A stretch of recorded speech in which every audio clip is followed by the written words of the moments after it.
And now to education matters. Teachers and education stakeholders have intensified efforts for increased government investment in public education, launching a campaign that highlights the deepening crisis facing the Nigeria school system. The Go Public Education Fund initiative comes amid alarming statistics showing that over 18 million out-of-school children and chronicling the underfunding that threatens the public education in the country. Senior correspondent Sharon Jackson has details.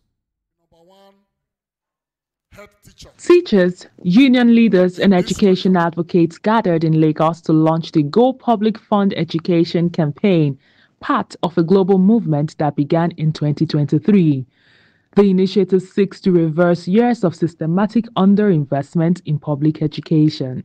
The increasing participation of non-state actors with profit motive has turned education into a tradable commodity sold to learners who are the customers, thereby denying the less privileged and the disadvantaged and the vulnerable, especially the girl child, children with disability and those living in the rural areas, access to quality education. Investing in public education is essential, not only for flourishing of our youth, but also for the future of our communities and our nations.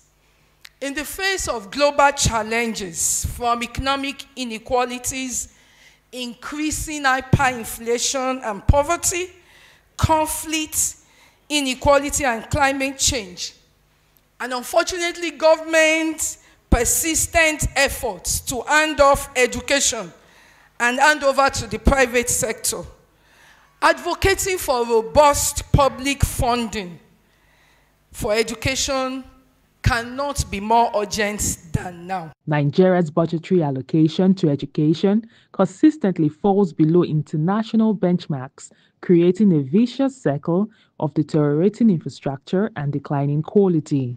Failure by our government to invest sufficiently in public education has created a vacuum and an environment for private providers of education to thrive.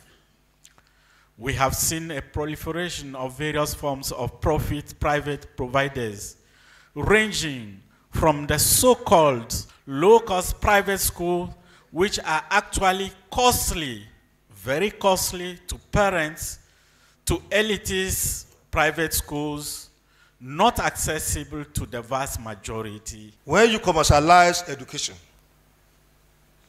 you are not promoting efficiency. You are auctioning the future of the nation to the highest bidder. They tell us there's no money to fund public education. Yet, there's always a bottomless pit of public fund for private luxuries. Campaign organizers vowed to sustain pressure on government across all states, warning that without immediate action, Nigeria faces the prospect of losing an entire generation to educational neglect. Sharon Jackson, TVC News.